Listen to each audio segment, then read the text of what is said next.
This is a horror story about a beautiful island. Some things are hard to believe. Therefore, we have put footnotes underneath the video so you can check the facts for yourself. Let's start. In the Indian Ocean lies a beautiful island. The climate is warm, it has mountains, rainforests, beautiful beaches, and a lot of exotic fruits. Some people call it heaven on earth. We know it as Sri Lanka. But for decades, Sri Lanka has been in a war, and a slow genocide is taking place. In 2009, more than 70,000 people, 1/4 of the population in the Vani, were slaughtered. It is seen as an internal conflict between the Tamils in the north and east and the Sinhala in the south and west. But let's zoom out a bit. The internal conflict in Sri Lanka started in the beginning of the 20th century, but the conflict about Sri Lanka by external powers is much older. In the early 1500s, the Portuguese took control over the island. In the mid-1600s, the Dutch took over. At the end of the 1700s, the British threw out the Dutch and their allies, the French. All this has to do with the strategic significance of the island.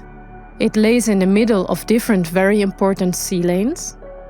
No ship can pass through the major sea route without being observed from the island. And its main port, Trincomalee Harbour, is huge and deep. Already the Portuguese said it was the finest place from which they could control their possessions in the region. In fact, whatever colonial power that is dominant in the region needs to have control over Sri Lanka, or more precisely, over Trincomalee Harbour. When the British, masters of divide and rule, gained control of the island, they fed the Sinhalese with anti-Tamil chauvinism, so that the Sinhalese would be loyal to them. After decades of racism by the Sinhala majority, brutal pogroms and several decades of non-violent protest by the Tamils, which were met with military force, some Tamils took up the arms to defend themselves and their land. This is how the LTTE, Liberation Tigers of Tamil Eelam, came into being. While many Tamil men joined the resistance, the Sri Lankan soldiers were ordered by their superiors to rape the Tamil women. Responding to this unbearable situation, and after a deep-seated social revolution, many women joined the armed struggle. The Sinhalese army bought weapons from many different countries, but got guidance from the US and UK. For decades, the US policy of a military solution was supported by the Western Alliance. The increasing involvement of women in the LTTE made the Tamil Tigers powerful enough to reach military parity with the Sri Lankan armed forces. The intensity of the war undermined the Sri Lankan economy, and even the Sinhalese elite became tired of the war. At the same time, the EU countries broke away from the US policy and promoted a peaceful solution. In this background, the Sinhalese elite accepted the peace proposal from the Tamils, which enabled negotiations to start. The Americans were obliged to join the co-chairs of the peace process, and their allies, the Japanese, followed. Throughout the years, different countries have banned the LTTE, listing it as a terrorist organization. In 1997, the US did it. In 1998, the Sri Lankan government. In 2001, the UK followed, just as the peace talks were being planned. However, in 2002, the Sri Lankan government lifted the ban so that negotiations were possible. In 2003, the US were preparing for the Iraq War, and the co-chair countries, who had agreed previously to promote peace in Sri Lanka, split. On one side, the EU wanted peace in Sri Lanka and opposed the war in Iraq. The other, the US and UK, wanted war. The Iraq War focused the minds of the US military to the urgency of having control over Trincomalee Harbour. Diego Garcia was too small. Trincomalee is not only much bigger, but also better located.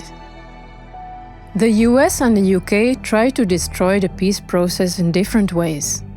In 2003, the US forced a very important meeting for the peace process to take place in Washington, where, remember, the LTTE was banned. In protest to the US action, the LTTE left the negotiations, but they maintained the ceasefire agreement with the Sri Lankan government. After the tsunami in December 2004, a huge amount of money was collected from all over the world for the victims of this catastrophe. The EU insisted that the donations should be divided equally among the Sinhala and Tamil population, but the US government obstructed any money reaching the Tamil areas.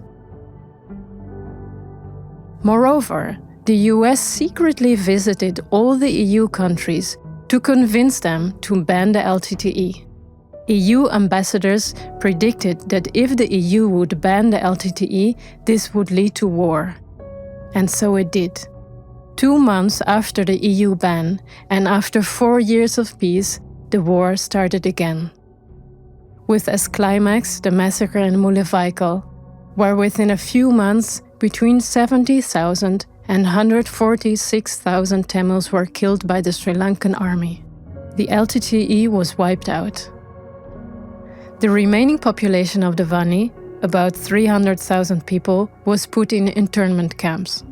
Although, according to the definition of the United Nations, this massacre is clearly genocide, it has not been recognized by the international community.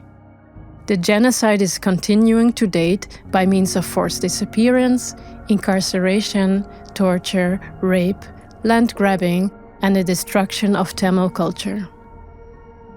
The Tamil tigers have been eliminated. The Tamil population around Trincomalee Harbour has been dramatically reduced. And guess who's getting free access to Trincomalee Harbour? The USA.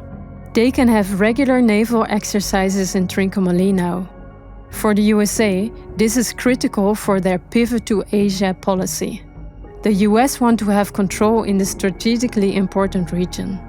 In this way, they will be able to build a war-based geopolitic to get leverage in their economic fight with the EU.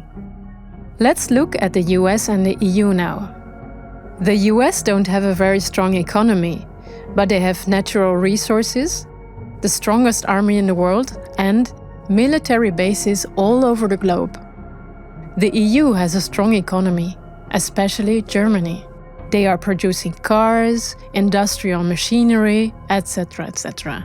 But to fuel their economy, they need oil, for example from the Middle East, gas, for example from their neighboring country Russia, going through Ukraine, and a network to transport goods to and from China.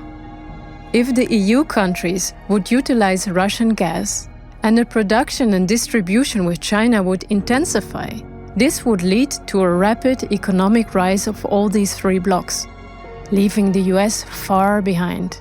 The US want to prevent this by cutting those relations and creating wars, if necessary genocidal. This is what we call the war paradigm.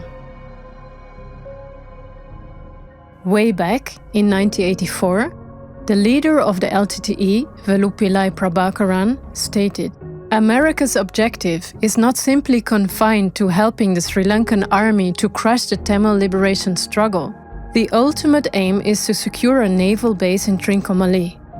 Such a happening will convert the Indian Ocean into a war zone and will increase the tensions prevalent in the area. The Tamil tigers should be recognized for their courage to stand up against the US and its ally the UK. The genocide on the Tamils in Sri Lanka should be internationally acknowledged and stopped. We should build up solidarity between oppressed people all over the globe and fight for peace and justice on this planet."